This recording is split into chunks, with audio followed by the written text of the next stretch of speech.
Welcome everybody, my name is Paul and I'm a realtor in the western part of Virginia near Lexington.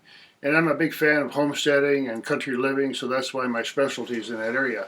And today I'm going to talk a little bit about getting into homesteading on a really small scale and people who may not have an idea what it might be involved and helping them find ways to creatively get into a homesteading project. And that's what I'm here to talk about. So first I'm going to do a little bit of quick reviews of some books that are very helpful if you're a homesteader. Forest Trees of Virginia, all about the trees. So many people buy a piece of property and they find out later, hey, they got some nice nut trees on it or fruit trees and so on. So that's a real bonus. So know your trees. And also hardwood. Both hardwoods and pines are harvested in Virginia. Beekeeping. I really encourage people, get some bees. Whatever you do, encourage them to come to your property, plant some flowering trees. I know a friend of mine sometime ago in Ohio, a big tree on her property fell down and it had a whole honeycomb in it and it was wonderful. So bees. Wild food trail guide, and as you know, a lot of plants and mushrooms and so on are out there for the harvesting. I know where I live right here, there's pawpaw trees, and we also have just so many blackberries. I mean, there's honestly so many blackberries get around my property that I just can't eat them all. I could literally get buckets and buckets of them if I really wanted to. So now the bears and the deer and whatever get them. So know your plants. Field guide to Boy Scouting, that's another thing. A lot of times you live out in the country, it's really helpful to know basic skills, first aid and all kinds of stuff about growing and how to use tools and how to manage trees, and you might have water on your property, maybe you have a stream. It's good to know all about anything you know about activity outside in nature is really helpful. Space and place. This is more of an architectural and a philosophical type of look at how people use space. The people around the world, we all have the same needs for housing and the way we store things and our ceremonial places, and over the centuries and millennia people have found different ways to use space in their homes. Books about survival. It's good to know these kind of skills. Sometimes out in wilderness things happen, but there are people who want to buy a property that has recreation land on it for hunting, and they might want to have a little outfitting camp or something that they go, and it's good to know these skills. Sundials. Sundials used to be very common. In some parts of the world you can still find them around houses, but actually some of them are very, very elegant and artistic, and it's really fun to find a house that has a sundial on it because you can make them in so many different ways, and this is a fun book to have. Sundials, the Theory and Construction. Seed of Knowledge, Stone of Plenty. These researchers investigate how the ancient used rocks and crystals to assemble into different structures. So they put seeds in there and they magnetize their soil, electrify it and ionize it or whatever. Very interesting book, actually. Seed of Knowledge, Stone of Plenty. And one more here, all about small game hunting. If you live in the country, you're going to definitely encounter animals, and if you're going to eat meat, I suggest, well, why not? I mean, I personally don't really hunt much, and I don't eat much meat, but at the same time, I'm prepared that, I've eaten raw meat from the wild in the past, mostly bird type things like ducks or chickens. But anyway, small hunting is very common in the wilderness in rural parts of Virginia. So today I'm going to talk a little bit about small housing and how you get on a piece of land.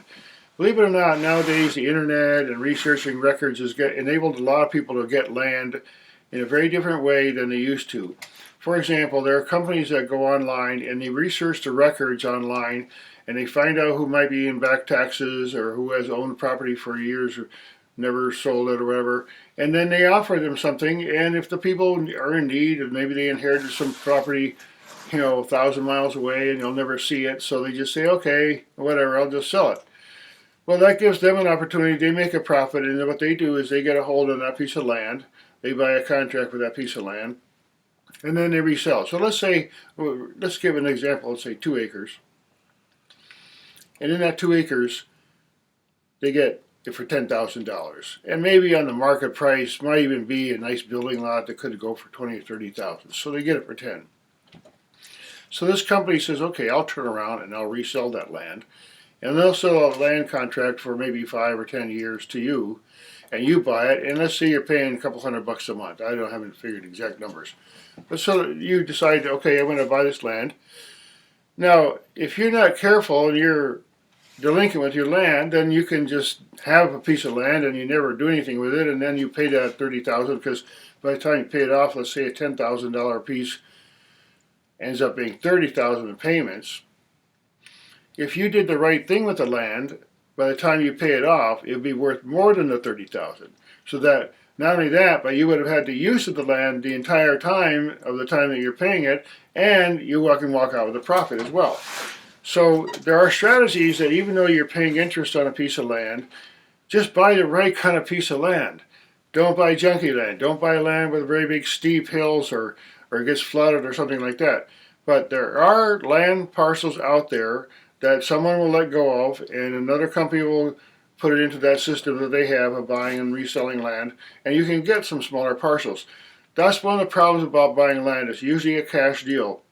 So let's say you really had your envy on a piece of property that, oh my God, I don't know how to buy that. I don't even have the $10,000 to buy it, even if I found a guy who was willing to sell it at that price. And maybe you'd be willing to pay it for $20,000, but you just can't even get it because you don't have the cash. Well, now, if you take advantage of some of these systems, and I'm not saying which ones or whatever, do your research, but if you take advantage of that type of system where you are paying a little bit of a payment and some interest on a piece of land, if it's the right kind of land and you do the right thing with it, it's going to be worth some money, more money, when you finish with it. So that's one way to get your land in that way. If you can save up some land and go in with cash and say, hey, I want a piece of land and I've got $20,000 of cash saved up, or maybe mom and dad left me some money or something, so then you have that kind of money. When you do buy a piece of land, make sure you have some reserve capital. Let's say grandma left you $50,000. Don't go out and buy a $50,000 piece of land. Go out and buy a $30,000 piece of land and have $20,000 to develop it that you can live and enjoy there, and then by the time you're finished with it, it's worth $100,000, you see, or something like that. Go in with an idea of like, okay, I'm not just going to get this land and sit on it. I'm going to do something with it immediately and start making it more valuable and useful for myself. Now, as far as structures, I suggest people build a shed. You get on a piece of land. Let's say you have a house in the country or the city, or you live in the city or whatever, and you travel out to your piece of land and you're developing it for your future family. And maybe you say you want to live there in about 10 years or 5 years, but meanwhile you're going to develop the land. So put a structure there. Put some kind of shed there that you can lock things, that you can store things, keep them dry, your tractor. Maybe one side of it can have like just an open end where you can put some firewood or materials to keep them dry, and then have a lockable area. You can get some of these sheds now and have them plopped on your property, 12 by 18 or something like that, and it's delightful. You can be surprised how useful some of these manufactured sheds can be if you customize them. Maybe put a little patio around them, or maybe even an addition, put some solar on top and so on. So get some kind of a basic structure that now you have something, and then you can later bring in your house. You can bring your camper or your tents or whatever, and even if you just bring in a tent for the weekend and go out with your friends and family, you still have the one structure where you can store some things. So once you get a structure there, start thinking about where you might put a real house someday, where you're going to build. Start clearing that land a little bit, prepare it, and all the different ways that might need to be prepared. And every time you go out there and visit and enjoy that country home and your little shed that you now have, do some of the upgrading to it, maybe build some fences or so on. So as far as the structures, try a yurt. Investigate yurts. There are many companies that make them. There's one in Virginia here called the Blue Ridge Yurt Company. You can get a yurt, and they're not taxed the same way a regular house is, and if you structure it the right way inside, a 25 to 30-foot yurt can be quite an interesting structure to live in, especially for a young couple. And especially if you, in addition to the yurt, you also have the shed. So you have a yurt is usually put on a platform, and that's another thing I suggest people build. If you really want to start small, you get your basic structure where your cottage or your shed basically, and then you get a platform where even if you have a tent, you can get off the ground, and you can, if you want to put a yurt there or a nice tent on top of that platform, now you have some space and it's dry. And then if you build that a few feet off the ground, then you can have some storage underneath it as well. So you have your basic shed, and then you have your access in, and you have a platform, and you pretty much got a little household going on. So especially if you have a stream on the property. Now, if you find a property that has a stream, it doesn't have to be a lot of water. If there's any kind of stream going down the edge of your property, chances are there's not water not too far down there. And you can harvest some of the water, maybe redirect it, and sometimes when it rains heavily, you can collect a whole bunch of it, and then you can direct it off and build like a kind of like an extra spare amount of water. Now, I have used a rain collection system sometimes and just run them through a standard Brita filter.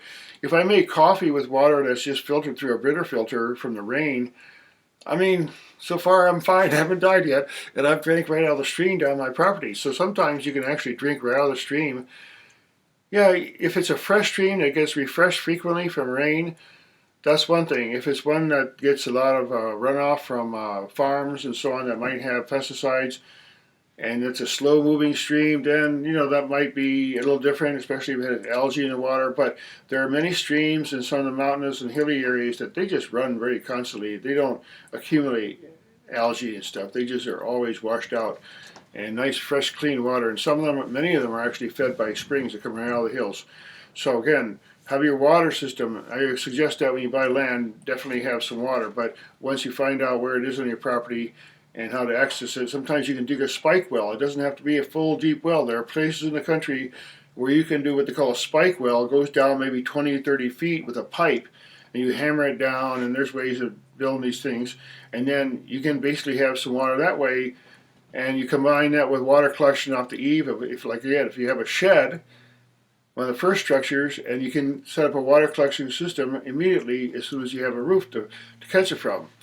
So anyway, there's a little bit about the structures. Now, there are different kinds of things like A-frames you can build. Again, often on a platform, A-frames have a strange kind of structure. They're good in snowy area. They're very inexpensive to make, but then they lack that kind of up at the top. It's kind of hard to use except for storage, unless you make a giant A-frame and then you have a big system down there, a big huge platform to put it on. There are other kind of more boxy type designs. There are dome tents. There are actually inflatable tents that you can get. Again, if you have a platform, it's nice to have a nice clearing in the ground for tents. It's a good place to have. If you have a nice property that's big enough, you can put a number of places on your property that are campsites. Basically, your friends and family can bring in their trailer or whatever, but then have a platform for at least one of the places so you really get off the water and just have total freedom from that kind of a situation. Also, trails, making trails on a property so you can get around and make use of the property. Maybe there's some resources or firewood up in the woods, and if you make a little trail in there and you get there with your ATV, you can bring out some land, some stuff. Also, another thing to build quickly, to make a little homestead quickly, is to make some kind of a basic outhouse. There's many designs out there. In the old days, that's what they used. And if you design it right and use it properly, then they can be very safe and effective if they're done properly. So look out there in resources how to do that. I also met somebody one time who lived in it's like a long RV trailer, like a 30-foot one. And he lived there for 10 years with 2 kids. And he had like a septic tank with just 2 55-gallon drums and a little drainage and stuff. And 10 years he lived there. So things can be done if you do it right. So there are a lot of simple ways you need to access how you get in, your access. You need to access the water situation and your septic situation and your basic structure where you can get a roof, you can get on a shed, you can get a rain collection system, and then you can start building a little compost. You build a platform. On a platform you can put many different types of situations. You could just put a patio there. Maybe have a fire pit. That's another thing. Very easy to make a nice attractive fire pit these days. Put that on the property. So you have, like, to summarize here, you have like a shed, the access in, you have maybe a little bit of fencing, you have a platform, you have a little outhouse, maybe another little shed, and a fire pit, and you're good to go. Bring your camper and your friends and have a party. So I hope that's a very fun way of suggesting a way to get really into a real basic way of homesteading and get the feel for it. Because if you're going to move from a city type life especially and go out in the country, you're going to have some transition experience. There's animals and things, and if you don't like snakes or big insects, then get used to it or something. But there's things to understand about the transition and to make a piece of land, which is the most common start, just buy the raw land, to just immediately start making it more of a homey type of place, so that when you go there, you don't really feel like you're just like so in the wilderness, but you can actually start to make a feeling of homesteading. That's the whole thing. Make a feeling there that draws family life and other insects and other animals, and basically make an ecosystem there. So thanks again for listening. I appreciate all the feedback, and I hope to see you in some of my other videos. My name is Paul. I work in the Shenandoah Valley area. I'm a scout often for real estate purchases and so on. So if you have any questions or like to have some comments, feel free to make them below, and I hope to see you in some of my other videos.